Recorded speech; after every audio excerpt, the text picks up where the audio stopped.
The death cries of the draconic seething sigh echoing in your head give you heart and hope as you head back to the crossroads after waking up once more alone in your wagon. Your memory is still fragmented, but pieces are falling together. And you know that the path to redemption is in these loops. You just keep fighting. It's time for new companions and a return to obsession. It is the edge, and you have to push against an edge. Hey, what's going on, everyone? It's Loki Oren, and we are back at it. Next project run up. Shout outs to Burning Rage and some of our returning hitters like our Highwayman and Rasmo. Speaking of, we're gonna power up a new formation today. One I'm quite interested to try out. Though I do want to first of all introduce a new companion, Dalinar. Suggested by subscriber Luke Gilmore. Let's get the King Dalinar back in the mix here, and let's meet our formation. So, bringing up the rear is Rasmo. We'll keep him as a ritualist. Very little reason not to. He is a slayer of all things swine and pillagers. He's got quite a few traits, not all of them good. But we're quite happy with where he lives. Next up is Paracelsus. And we have the choice of making her a surgeon or an alchemist here. And this is kind of interesting because this formation has a lot of bleed, or has a lot of dots in general, and I kind of wonder if some extra bleed would not go amiss. How far does Incision reach third rank? It does not. I'm very tempted to do Surgeon here. What are her quirks? Tangle, Tactician, and Scatterbrained. Okay. So, ooh, yeah, actually it will be Surgeon. Surgeon is kind of a natural counter to some of the damage in the or to some of the mechanics of Obsession, and I do kind of like the Surgeon pass. So let's power her up.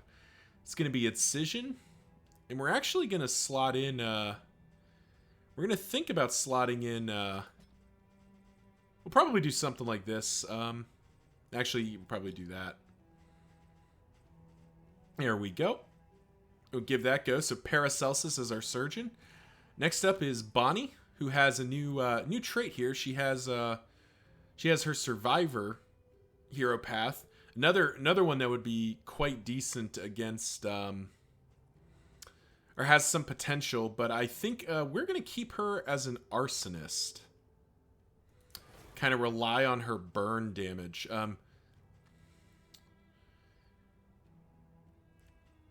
Though on the other hand, she's kind of in a weird spot. I mean, she's going to be using a fair amount of Seething Strike. Probably do something like this. So she can dance back with Dragonfly when needed, and then ransack forward to keep Paracelsus kind of in her lane, as it were, kind of the places she wants to be. So yeah, I think this is the setup, and then we'll just be using Searing Strike, despite it being kind of mediocre in places. And then finally, Dalinar, our leper king, who is on guard but has the yips, which is kind of funny. So a Tempest.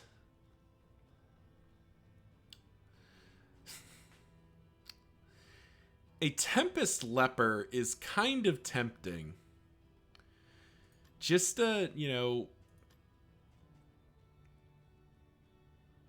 oh man, do I want to do this? Minus 25% max HP.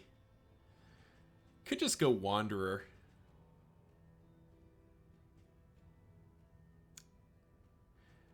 I think we're just going to go Wanderer for Dalinar here. We're going to try it. Do we try it like that? We have a lot of damage elsewhere in the party, so I don't know if we need Tempest.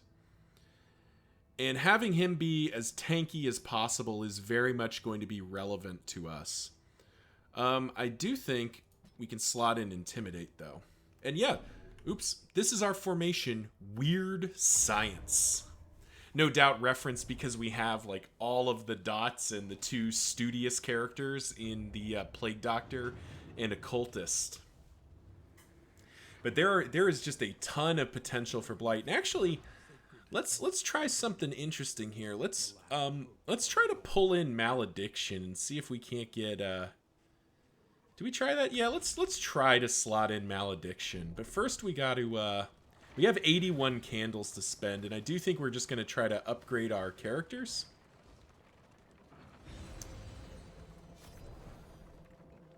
Yeah, I think we're just going to try to max out the rest of our characters here. Leper to full. 4+4 max health. Yes, please. And where is Poet? What does Poet do again? Yeah, Poet would be kind of decent against that. The alternative would be something like... kind of wish we had the Orphan Path, too. So, 81...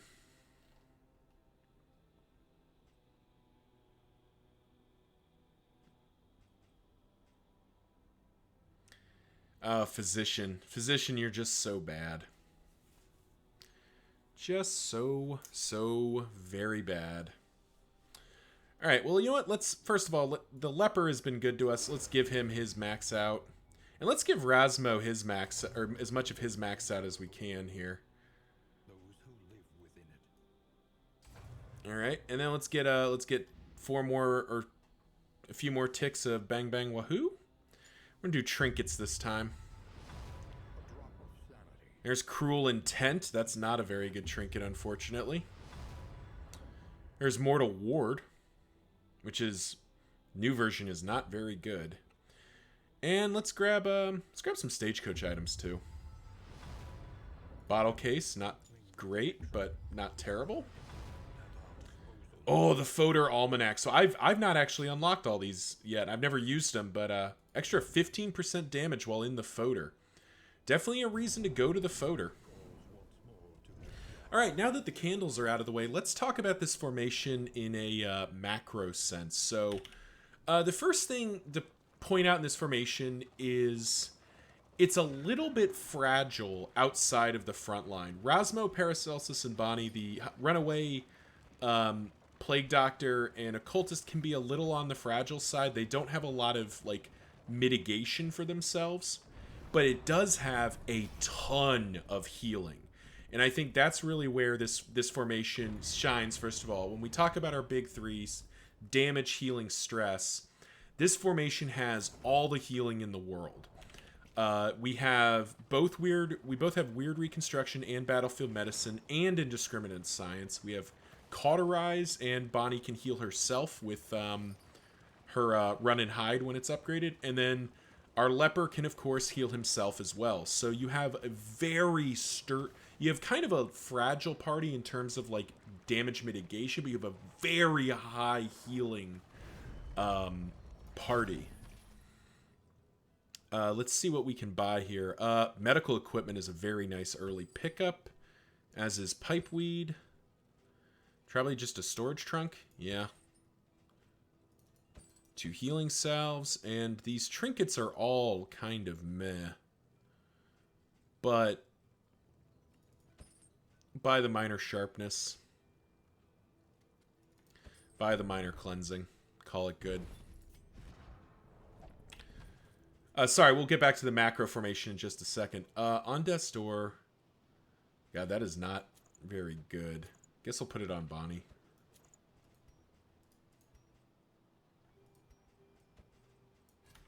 And let's roll. So, health-wise, we have a ton of healing in this party. Stress, though, well, to be frank, we don't have any stress healing. Our only stress healer is the Leper, Dalinar, who can stress heal himself. There's no other stress healing in the party, so we are very vulnerable to getting caught in a death spiral of stress. So that's really the weakness of this party. Extremely high healing at the cost of very low stress. And finally, damage, and it's difficult to separate that to some extent from the hero paths. because we are definitely being influenced by the hero paths we have. But in that case, the damage output of this party is pretty darn high. A surgeon plague doctor, or even just a baseline plague doctor, does quite a bit of damage. You have burn and either blight or bleed, plus whatever whatever your occultist is doing. And then you have the kind of beefy frontliner who doesn't do anything with dots, but does just take damage and dish it out. So overall, I think that's a good summary of this of this formation. You have a very beefy single character front line, and then 3 characters that are a little on the fragile side, or can be, because they don't have a great way to like gain block or gain dodge. However, the healing definitely covers for that. Stress is going to be our bane this run. We are very much hoping to see a lot of opportunities to stress heal. Where are we heading? So straight into the Foder or into the Sprawl?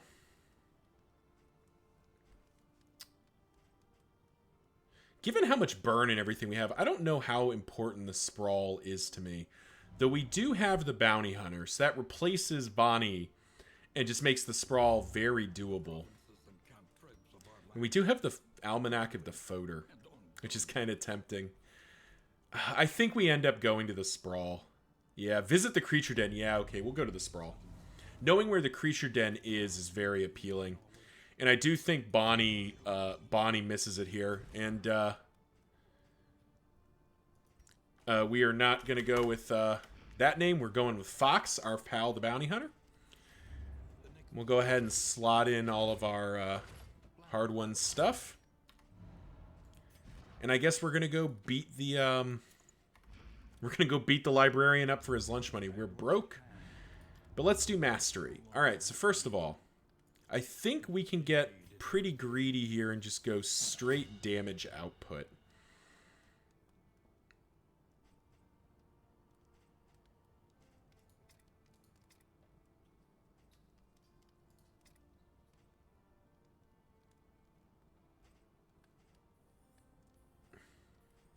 Yeah. Just kind of go for straight damage output here. And I'm sorry, I was thinking about, like, do I really want to have Malediction? And I think I want to give it a try. I'm going to give it a try, but I don't think Malediction's very good here.